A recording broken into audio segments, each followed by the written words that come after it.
13 বছর বয়সী রাকিব পরিবারের ভরণ পোষণের জন্য অটোরিকশা নিয়ে বের হয়েছিল এ মাসের 16 তারিখে। তারপরে তার অটোরিকশা সহ সে নিখোঁজ হয়। নিখোঁজ হওয়ার পরপরই থানায় অভিযোগ করে তার পরিবার। অভিযোগ করার পরপরই দুজনকে আটক করে থানা পুলিশ।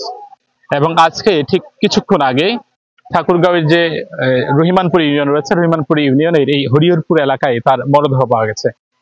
পরিবার বেশ খুঁজেছেন, কয়েক জায়গায় খুঁজেছেন, জিডি করেছেন এবং দুজনকে আটক করেছে ছিনতাইয়ের ঘটনায়। তার অটোরিকশায় ছিনতাই হয়েছে এবং সদর থানা পুলিশের এক কর্মকর্তা সাব ইন্সপেক্টর হাফিজের সঙ্গে আমাদের কথা হয়েছিল। তিনি বলেছেন যে এই ঘটনায় তারা দুজনকে আটক করার পর তাদেরকে জিজ্ঞাসাবাদ করা হয় এবং জিজ্ঞাসাবাদ করার পরপরই তারা তথ্য দেয় যে এই আমার ঠিক পিছনেই যে আখের যে আপনারা ক্ষেতটা দেখছেন এর পাশেই তার মরদেহ এখানে তাকে মেরে ফেলে রাখা হয়েছে। ডিজাইন, এলিগেন্স, বিউটি, সেরা পণ্য সবার জন্য জেভিকো। অর্থাৎ আজকে কিছুক্ষণ আগে সেই মরদেহ পুলিশ উদ্ধার করেছে এবং পরিবারের এই রাকিবের বাড়ি সদর উপজেলার মোহাম্মদপুর ইউনিয়নের হরিনারায়ণপুর আদর্শ পাড়া, অর্থাৎ যেটাকে কাজীবস্তি বলা হয়।